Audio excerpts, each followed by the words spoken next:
The following story has been brought to you by StoriesToInspire.org.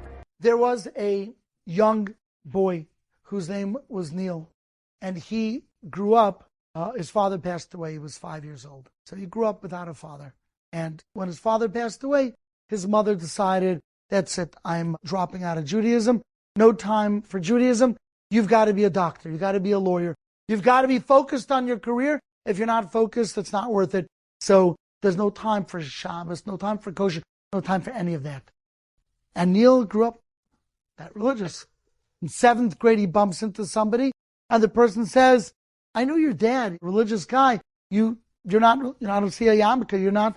She says, my mom doesn't let. She says, if I get involved, I'm not going to be able to, keep my grades up. He said, what do you think? So Neil says, I think I could do both. So tell that to your mom. She's not going to listen. She's afraid. I'll learn Torah, I'll grow a beard, and I'll go around collecting money.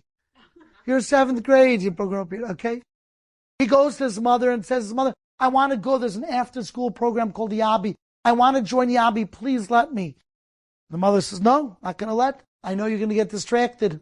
But Neil begged, and eventually the mother gave in on a condition he keeps his grades up. He got to college. He's all excited. There's a Hillel there, and he's not underneath his mother's thumb anymore. He now has a chance to learn about Judaism. So he goes to the Hillel administrator, and he says, I got a question about my Judaism. Why do bad things happen to good people? Is there a heaven? Is there hell? Is there an afterlife? And the administrator says, I don't know. I'm a Hillel administrator. I don't know anything. Hillel, by the way, is not a religious organization in almost most places around the country, even though it sounds religious, but it's not. So he is stuck. Doesn't know what to do. So he has this idea. He calls the local shul, and he says, hi, my name is Neil. You're a rabbi. I want to study Judaism. I want to study Torah. Would you study with me? He tells the local rabbi, the community rabbi. The rabbi says, sure. He says, can I study with you every week? The rabbi says, okay, but I'd have to charge you if it's every week. It's how I make a parnas. I make a living. So Neil says, no problem. I'll pay you. Now his mother wasn't going to give him money to learn Judaism in college. You could be sure. So he went to the local supermarket and he says to the head of the supermarket, can I stock shelves for you for pay? Do you need another person to stock shelves? They say, yeah, we were actually looking for somebody. And that's what Neil did throughout college. He would take a full workload. At the end of his college day, he did his studies, his homework. He then went to the supermarket. He stocked shelves until his muscles bulged and ached, all in order to have money to pay the rabbi to study Torah with him. He finished college, and it was time for him to go to medical school. And he had this great dilemma, should he walk in with the yarmulke on? Because it really boiled down to the following question. Who am I? Am I a doctor? Not yet, but I want to be. Is that going to be my identity? Is that my eternity? Is that my posterity? Or am I a Jew? Is my olam haba, is my foreverness who I am? Jew or Greek? Doctor, wear a yarmulke, don't wear a yarmulke. You see, this was in the early 1960s, and if you came to the interview with the yarmulke on, to the medical school interview, there was a good chance they wouldn't accept you. They were not looking for Orthodox Jews. You would say, what? No, they don't want a Jewish doctor? Yes. Anti-Semitism from the 1940s, there was even a Nazi party in America for a while. And the Nazi caricature of Jews still pervaded in the 1960s.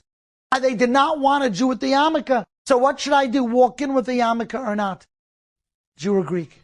In the end, he decided, I'm going to wear the yarmulke. And if they don't want me, then that's okay, because then I don't want them either. I want them to accept me, understanding that I'm going to be a Jew before a doctor. My identity is Jewish, and my parnasa will be medicine. And he was not accepted to the first few colleges that he tried out for, even though he had perfect grades. But he said he saw their eyes drift up to the top of his head and then glaze over. They weren't going to accept him. But he did get into a college with the yarmulke proudly on his head. And the first week of college, the professor said, there's going to be a quiz on Saturday. And Neil comes over to the professor and says, I can't do it on Saturday. The professor looks at his yarmulke and says, I get it, no problem, you'll do it on Sunday. There was another Jew in the classroom who was not just Orthodox, but his father was an Orthodox rabbi, but he was somebody who did not want to make waves in college, so he took the yarmulke and he shoved it into his back pocket, right when he walked into class. He did not want to stick out like a sore thumb, but he would never consider being Machal Shabbos. So he too went over to the professor and he says, I also can't take this quiz on Shabbos. And the professor says, why? He says, I keep Shabbos. The professor says, no, you'll take it on Shabbos. You'll take it on Saturday. He says, but why? You just told Neil he could take it on Sunday. He said, you're no Neil. You see, Neil is a Jew by principle. He is a Jew first. He comes into the classroom with the yarmulke. He believes in what he believes. And so, a Jew by principle, I make exceptions for. He takes it on Sunday. But you? Come on.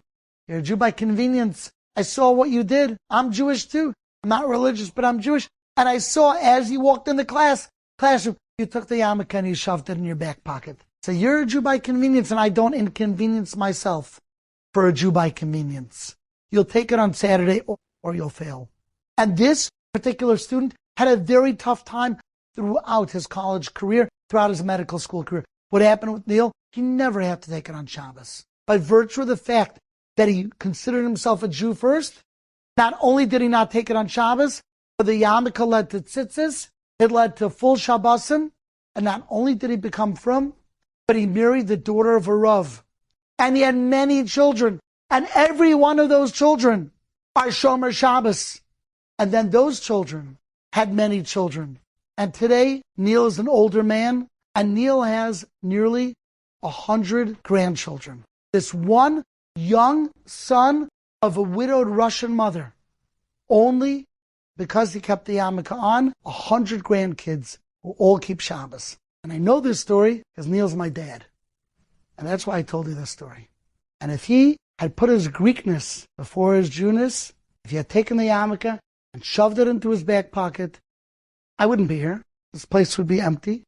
And all the people who found Shabbos through Shabbat.com, nearly 1 million so far, with a shidduch every single week from the website, you should sign up every single week. None of them would be there.